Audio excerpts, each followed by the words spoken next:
আসসালামু আলাইকুম রহমতুল্লাহি ওয়া বারাকাতুহু। 5 মিনিট ক্লাস উইথ ইসলাম, এই ক্লাসে যারা অংশগ্রহণ করছেন প্রত্যেকেই আমার পক্ষ থেকে আসসালামু আলাইকুম রহমতুল্লাহ সালাম এবং মোবারকবাদ জানাচ্ছি। আল্লাহ সুবহানাহু ওয়া তাআলা যুগের পর যুগ অসংখ্য নবী রাসূল দুনিয়াতে পাঠাইছেন। এই নবী রাসূলরা দুনিয়াতে আসছে পথ হারা মানুষদেরকে, আল্লাহ বলা মানুষদেরকে আল্লাহর দিকে দাওয়াত দিছেন। আল্লাহর দিকে দাওয়াত দিয়ে এই কথাই বুঝাইছেন, ইয়া আইয়ুহান নাস, হে মানব সকল, কওলু, তোমরা বলো, লা ইলাহা ইল্লাল্লাহ, এক আল্লাহ ছাড়া, আল্লাহ সুবহানাহু ওয়া তাআলা ছাড়া কোনো মাবুদ নাই, তুফলিহুন, তোমরা সফল কাম হইবা, কামিয়াব হইবা। যারা যুগের পর যুগ এই দিনের দাওয়াত মানছেন তারাই সফল কাম হয়েছে, কামিয়াব হয়েছে। তো দিনী ভাইয়ারা, আমরা তো প্রত্যেকেই পড়ছি লা ইলাহা ইল্লাল্লাহ মুহাম্মাদুর রাসূলুল্লাহ। আল্লাহ সুবহানাহু ওয়া তাআলা লা ইলাহা ইল্লাল্লাহ, আল্লাহ ছাড়া কোনো মাবুদ নেই, মুহাম্মাদুর রাসূলুল্লাহ, হযরত মুহাম্মদ মুস্তাফা সাল্লাল্লাহু আলাইহি ওয়াসাল্লাম আল্লাহ তাআলার প্রেরিত রাসূল। আমরা প্রত্যেকে সাক্ষ্য দিছি, আশহাদু আল্লা ইলাহা ইল্লাল্লাহ ওয়া আশহাদু আন্না মুহাম্মাদান আবদুহু ওয়া রাসূলুহু, যে আল্লাহ, আমি সাক্ষ্য দিতেছি যে আল্লাহ সুবহানাহু ওয়া তাআলা আর কোনো মাবুদ নাই। আমি আরও সাক্ষ্য দিতেছি যে হযরত মুহাম্মদ মুস্তাফা সাল্লাল্লাহু আলাইহি ওয়াসাল্লাম আল্লাহ তাআলার বান্দা ও রাসূল। এই স্বীকৃতি যারা দিয়া দুনিয়ার থেকে বিদায় হবে তারাই সফল কাম, তারাই সাকসেসফুল। যে সাকসেসফুল তো তাহারা, আমরা দুনিয়াতে মনে করি যারা এমপি, মন্ত্রী, উকিল, যারা ম্যাজিস্ট্রেট, কোটি কোটি টাকার মালিক, তাদেরকে আমরা সফল কাম মনে করি, সাকসেসফুল মনে করি। অথচ আল্লাহ সুবহানাহু ওয়া তাআলা সাকসেসফুল তাদেরকে বলছেন, ফামান যুহজিহা আনিন নার ওয়া উদখিলাল জান্নাহ। সাকসেসফুল তো সেই তাহারাই, ফামান যুহজিহা আনিন নার, যারা জাহান্নাম থেকে মুক্তি পেল, ওয়া উদখিলাল জান্নাহ, এবং জান্নাতে প্রবেশ করলো, ফাকাদ ফাজ, তারাই হলো সফল কাম, কামিয়াবি লাভ করলো। কারণ জান্নাতে যদি আপনি আমি যাইতে পারি তাহলে আর কোনো অভাব, অনটন, দুঃখ, কষ্ট, রোগ ব্যাধি, চিন্তা, টেনশন কোনো কিছু আর থাকবে না। জান্নাতে শান্তি আর শান্তি, অশান্তি বলতে কোনো শব্দ জান্নাতে নাই। এই জন্য চলুন আমরা প্রত্যেকেই জান্নাতের পথে চলি। এই দুনিয়া আমার বাবাকে থাকতে দেয় নাই, এই দুনিয়া আমার মাকেও থাকতে দেয় নাই, আমার দাদা দাদি, নানা নানি, ভাই বেরাদ্দা অনেকেই এই দুনিয়া আমাকে এই দুনিয়ার মধ্যে থাকতে দেয় নাই। তা আমরা যারা দুনিয়াতে এখন বর্তমানে আছি, আমাদেরকেও দুনিয়ায় থাকতে দিবে না। তো দুনিয়ায় আমরা 500 বছর, 1000 বছর থাকার চেষ্টা করলেও দুনিয়ার মালিক আমাদেরকে এই দুনিয়ার মধ্যে রাখবে না। এই জন্য সম্মানিত হাজিরিন বলতেছি যে আমরা দুনিয়াতে সাকসেসফুল তাদেরকে মনে করি যারা কোটি কোটি টাকার মালিক, যারা এমপি, মন্ত্রী, জজ, ব্যারিস্টার, তাদেরকে আমরা কি সাকসেসফুল মনে করি। অথচ আল্লাহ সুবহানাহু ওয়া তাআলা বলছেন, ফামান যুহজিহা আনিন নার ওয়া উদখিলাল জান্নাহ, সেই ব্যক্তির সফল কাম, কামিয়াব, যে ব্যক্তি জাহান্নাম থেকে মুক্তি পেল, জান্নাতে প্রবেশ করল। আর হুজুর পাক সাল্লাল্লাহু আলাইহি ওয়াসাল্লাম দুনিয়ার সকল মানুষদের মধ্যে সবচেয়ে সাকসেসফুল মানুষ এবং উত্তম মানুষ তাদেরকে বলছেন, ক্বালান নাবিয়্যু সাল্লাল্লাহু আলাইহি ওয়াসাল্লাম, খায়রুকুম মান তাআল্লামাল কুরআনা ওয়া আল্লামা।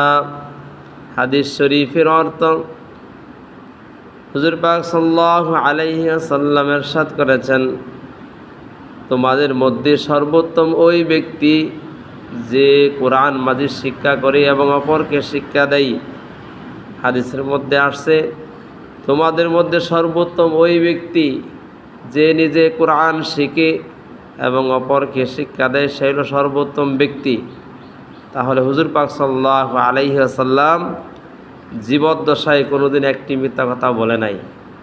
দুনিয়ার সকল আস্তিক নাস্তিক কাফের মুশরিক মুরতাদ দুনিয়ার সকল মানুষ হুজুর পাক সাল্লাল্লাহু আলাইহি ওয়াসাল্লামকে কোনোদিন মৃত্যুক বলতে পারে নাই। সর্বদাই সত্য কথা তিনি বলছেন। তিনি এই সত্য কথা বলার কারণে তাকে আল আমিন বলে উপাধি দিয়েছিল। এই হুজুর পাক সাল্লাল্লাহু আলাইহি ওয়াসাল্লাম বলতেছেন যে তোমাদের মধ্যে সর্বোত্তম ওই ব্যক্তি যে নিজে কোরআন শিখে এবং অপরকে শিক্ষা দেয়। তা চলুন আমরা প্রত্যেকেই এই কোরআনের ছাত্র হয়ে যাই। এই কোরআনের ছাত্র হইলে আমরা প্রত্যেকেই ছাত্র অবস্থায় যদি মরতে পারি, তাহলে হাদিসের মধ্যে আছে যে ব্যক্তি এলমেদিন শিক্ষা করা অবস্থায় ছাত্র অবস্থায় তলবে এলেম অবস্থায় মারা যাবে, মাতা শাহিদা, সে শাহাদাতের মর্যাদা লাভ করবে। তো আজকের এই 5 মিনিট ক্লাস উইথ ইসলাম, এই ক্লাসের এই সূচনা লগ্নে যা ভিডিও আমি দিতেছি, শুরুতে আছে আরবি 29টি হরফের উপর আমি কিন্তু আমার ভিডিওর স্ক্রিনের মধ্যে দেখতেছেন যে আরবি 29টা হরফ বাসিয়া রয়েছে। এই 29টা হরফ দিয়েই পবিত্র কোরআনুল কারীম সম্পূর্ণ লেখা আছে। এই 29টা হরফ যদি আপনার শুদ্ধ হয়, তাহলে আপনি শুদ্ধভাবে কোরআন শরীফ পড়তে পারবেন। এই জন্য এই হরফগুলো, কোনো হরফ তাড়াতাড়ি উচ্চারণ হয় আর কোনো হরফ কি একটু দেরিতে এরকম উচ্চারণ হয়, লম্বা হয়ে উচ্চারণ হয়। এই জন্য আরবি 29টা হরফ যারা একবারে কোরআন শরীফ পারেন না, তারা দেখেন যে প্রথম বর্ণ রইল কি আলিফ, বা, তা, সা, বা, তা, সা, এটি এক আলিফ হইলে লম্বা। আর জিম 4 আলিফ, হা, খ এক আলিফ, দাল, জাল, র, জা, সিন, শিন, صاد ضاد ضاء ظا عين غين فا قاف كاف লাম মিম নুন ওয়াও হা হামজা ইয়া মারুফ মাজহুল। দুইটা আয়া দেখছেন, একটা হলো ইয়ায়ে মারুফ, একটি ইয়ায়ে মাজহুল। আমরা যারা কোরআন শরীফ শিখব নিয়ত করেছি, 5 মিনিট ক্লাস উইথ ইসলাম, এই ক্লাসের ভিডিও নিয়মিত দেখেন, কোরআন শিক্ষার নিয়তে সহি নিয়তে যদি আপনি শিখেন, আল্লাহ সুবহানাহু তাআলা আমাকে যদি তৌফিক দান করেন, তাহলে আমি আপনাদেরকে প্রতিদিন এরকমভাবে আলিফ থেকে নিয়া ইয়া পর্যন্ত 29 হরফ মাখরাজ সিফর সহ উচ্চারণ করিয়া দেখায় দিব। এবং পরবর্তী যে 29টা হরফ যে কোন কি বাঙ্গিয়া কি রূপ নেই, এগুলো দেখাইয়া দিব। এবং হরকতের উচ্চারণ দেখাইব, তানউইনের উচ্চারণ দেখাইব, জজমের উচ্চারণ দেখাইব, তাসদীদের উচ্চারণ দেখাইব। এই 5টি বিষয়ের ব্যবহার জানলেই কোরআন শরীফ পড়া যায়। হরুফ, হরকত, তানউইন, সুকুন, তাসদীদ, এই 5টি বিষয়ের ব্যবহার জানলেই কোরআন শরীফ পড়তে পারবেন। আজকে হুরুফের আলোচনা, মানে আরবিতে বলা হয় হুরুফ, বাংলাতে বলা হয় অক্ষর বা বর্ণ। এই 29টি হরফ এখানে আছেন, এগুলো সকলে শিখে নেবেন ইনশাআল্লাহ। এখানে 29টা হরফের মধ্যে 15টি বর্ণ বা 15টি হরফ 4 আলিফ করে লম্বা হয়। দেন 1 নাম্বার জিম, দাল, জাল, সিন, শিন,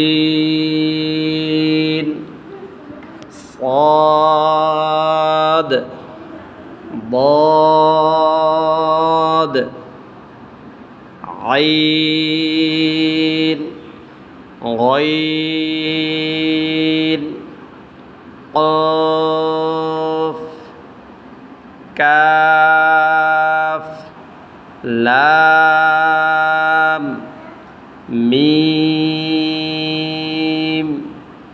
নুন ওয়াও।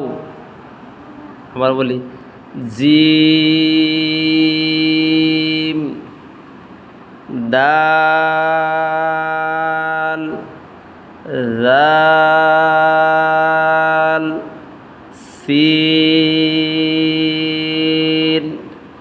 শিন,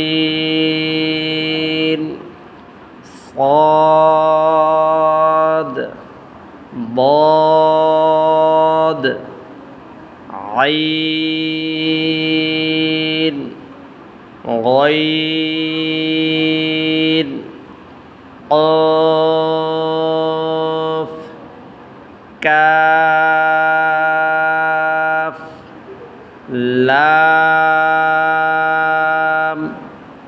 মিম নুন ওয়াও।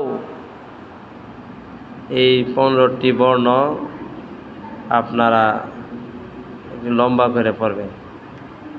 তো আজকের জন্য এই পর্যন্তই। সকলেই পড়াগুলো মনোযোগ সহকারে শিখবেন। পরবর্তী ভিডিও